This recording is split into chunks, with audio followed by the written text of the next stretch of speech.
di ba? Yeah. OMG. Anyway, Oo.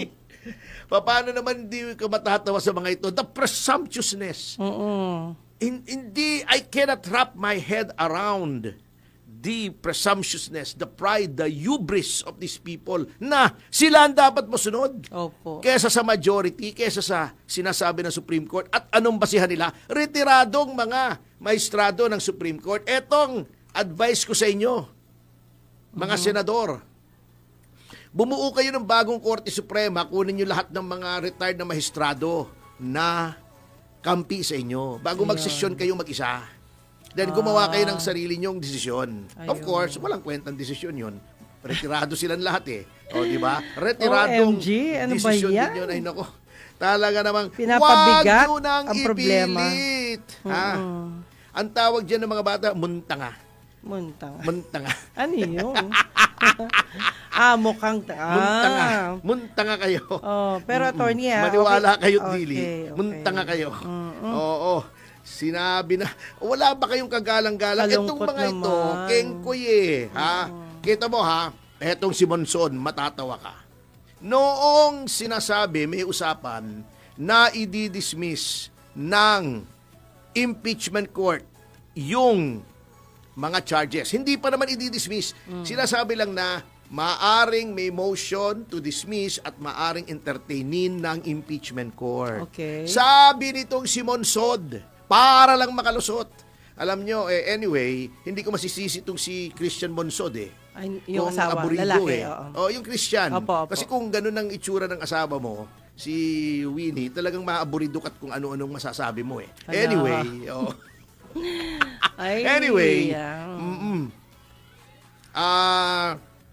sabi niya, hindi kayo ang magdidesisyon kung mali ang ginawa ng House, kung merong violation ng 1-year ban.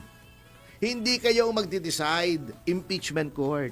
Ang magdi-decide niyan ay ang Supreme Court. Sinabi niya yan, i-fact check niyo ako. Talaga? Kung hindi totoo. Sinabi niya yan. It's not for you to decide, it's for the Supreme Court To decide. to decide. Ngayon nagdesisyon ng Supreme Court, But sabi now- niyo, wag sundin. Dapat ituloy niyo. Ay, OMG. buang.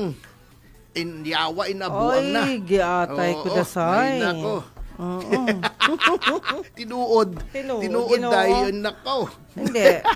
Pero attorney, the problem is kung misleading yung mga media, kakalat ang maling impormasyon. Oo, baka akala tuloy ng mga tao, meron ng desisyon ang Senate, nilalabag yung kagustuhan ng Korte Suprema. Pwede ba? Kayo ay mga lawmakers, isa-isahin ko mga pangalan nyo para itong apila ay para sa inyo. Ontiveros, Soto, Pangilinan, at sino pa yung isa? Aquino. Aquino. Hindi ako magtataka, Aquino eh, basta Opo. Aquino. Pera lang yung best friend ko, si Dr. Francis Aquino. Iba naman yun. Ilocana asawa nun eh. Okay. Anyway, kayo ay sumumpa to defend, to protect, to preserve the Constitution. Ganito lang po kasimple ulit-ulitin ko hanggang tumalab sa matitinding mga makakapal na kokote nitong apat na to. Oh. Ha? Kayo po ay nanumpa na idedepensahan nyo ang konstitusyon. Sino ba nagbigay ng kapangyarihan sa kataas-taasang hukuman na magsabi kung merong kalabisan sa ginagawa ng kahit anong ahensya ng gobyerno? Di ba, konstitusyon? Yes. Oh. Sundin nyo lang yung konstitusyon. Kayo ay creature din ng konstitusyon. Ang Senado ay create under the Constitution. Opo. Oo. Yung legislature. Yes. 6 yata, Article 6 yung legislature. Aha. Yung executive ay 7. 8 yung judiciary. Kung ako'y Opo. hindi nagkakamali, ako'y tama. Sabi ni May Marcos tama. Sr. Oo. Ayan. Oh, yung sinasabi niyong sinabi ng konstitusyon na kayo ang sole judge, sole trier ng impeachment complaints, yan ay assuming na kayo ay may jurisdiction. Ayun. Sinong nagsasabi kung ang isang agency or court ay may jurisdiction o hindi? Ha? Kung mayroong grave abuse of discretion Okay. amounting to lack or excess of jurisdiction. Ang Korte Suprema. Sino nagbigay ng kapangyarihan sa Korte Suprema? Ang saligang batas. Ngayon ayaw yung sundin yung Korte Suprema. Gayong ginampanan lamang niya ang kanyang tungkulin sa ilalim ng saligang batas. Ang saligang batas na sinumpaan niyong dedepensahan, susundin, o protektahan, ipagtatanggol. Kayo ay wala kayo sa hulog. Kayo ay lumalabag sa inyong sinumpaan. Meron pa kayong so help me God. Di ba? Kayong apat, pasumpa-sumpa ka pa. Ako ay mahal mo. Ay, nako, Tony. Ay, okay. Malungkot yan, malungkot. At, malungkot, hindi lang malungkot, hindi malungkot, na nakakatawa, nakakainis. Pero, Tony, kung ganito ang mangyayari sa ating bansa, kawawa naman tayong lahat. Matagal na tayong kawawa. Wala na tayong rule of law. Hindi. Oo nga Without the rule of law, hindi na ho tama ito. At palagi ko naman hindi matutuwa ang Pangulong Bongbong Marcos dyan kasi una-una, alam naman ho natin, nasusunod yan. Wala siyang sinasabi.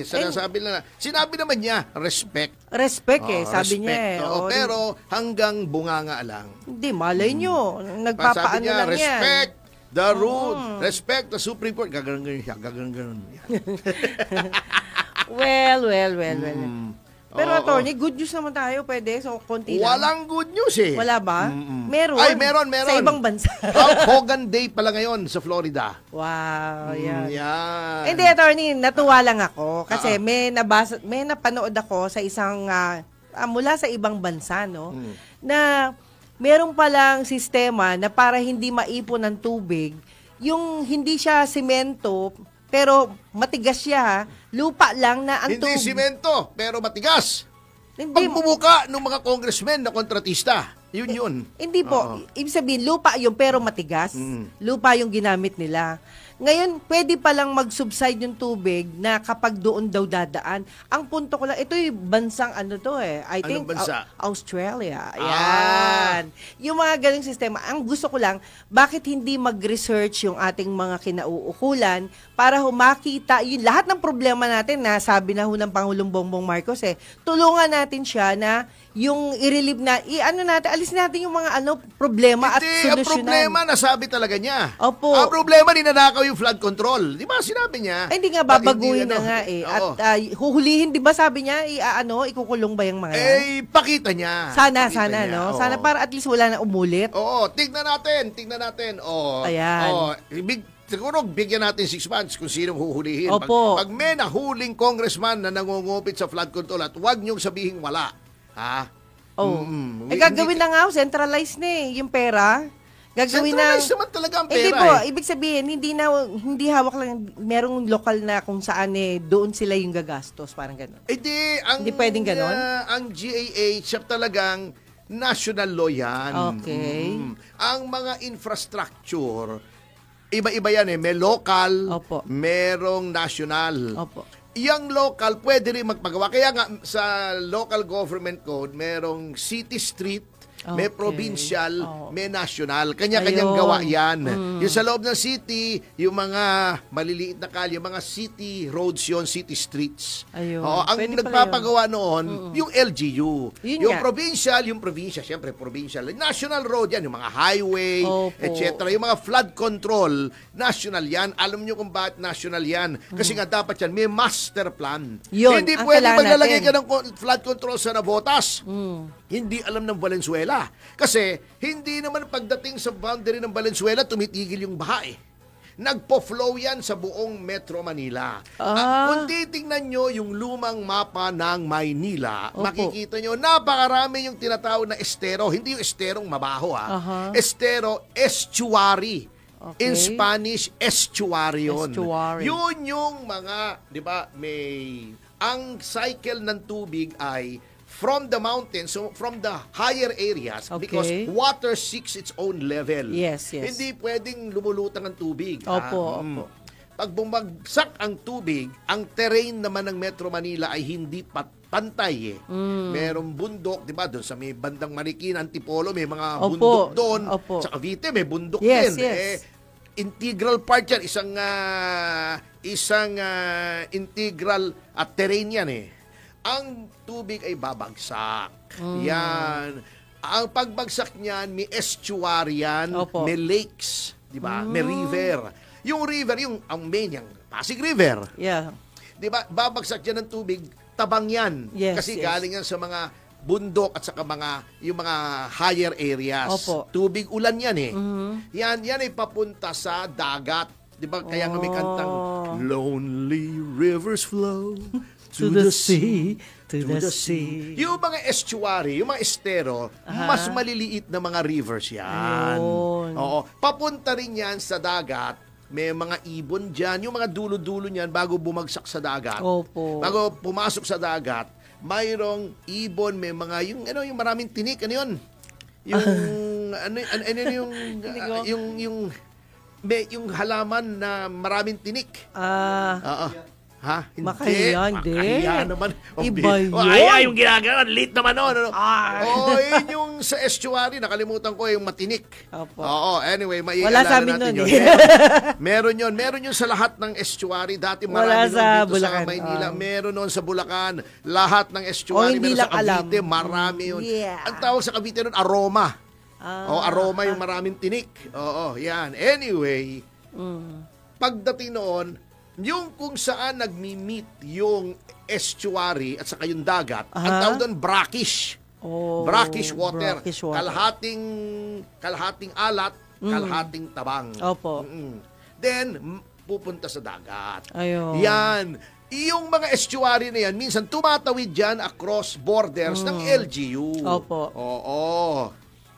Kaya hindi ka pwede mag-flood control sa Nabotas nang hindi yung sa mga karatig, doon dadaan din yung tubig. Dapat yan may right- dumiretso sa dagat. Simple lang naman May right ang of way flood dapat control sila. eh. Oo, Kasi right nung of wala way. pang mga reclamation, wala pang mga malalaking building, Opo. hindi masyadong bumabaha. Kasi pagbaha, maiipon ng konti May sa mga mapupuntahan estero, sila. sa mga Pasig River, then lulusot na sa Opo. dagat. That's true, Yan. oo. Ngayon, may nagharang, may nag-reclaim, may Oh. nag-divert, may nag-dam ng mga estero. Ayan, edi katakot-takot na baha. Pero pinag-aralan naman yan, sir, Hindi di ba? pinag-aralan Ay, di yan, ba? maniwala ka. Talaga? Kaya nga, inaamin naman ng DPWH, walang master plan. Oh. Bakit? Kasi ayaw nilang mawala ang baha. Bakit? Kasi pag wala ng baha, Walang wala na trabaho. silang budget sa flood control. Ganoon lang kasimple yan. Oh, I see. Ayun. Ngayon, Paktay sasabihin ni Pangulong Marcos, masanay na tayo, ganyan na talaga. Hindi na Oo. emergency yan. Malungkot Yan ba yun. ay mindset? Dapat hindi pwedeng gano'n na lang. Opo. Pag-aralan mo kung bakit. Kung Ayan. bakit. Opo. At huwag mong gawing new normal yung baha. Oh. Parang sinabi mo ng the new normal ay nang Ito lilimahin na. ka, hindi ka naliligo. Oo, Hindi pangit nga pwedeng naman gawing yun. new normal yung hindi normal. Ha? Para magsinabing ang new normal na abogado ay si Larry Gadon. Hindi pwedeng ganon. Hindi pwedeng ang new normal ay may depekto. Dapat ang normal ay normal. Yeah, Yung baha, hindi new normal yon. Abnormal po yon, Mr. President. Yun ang lunasan nyo. Ayun, Hindi solusyon. pwedeng, anong gagawin natin? Hindi pwedeng ganon. Hindi pwedeng mahiya naman kayo. Hindi po mahihiya yan. Pag bilyong-bilyong piso ang pinag-uusapan, wala nang hiyaan yan. Ayun naman, para naman kayong pinanganak kahapon eh.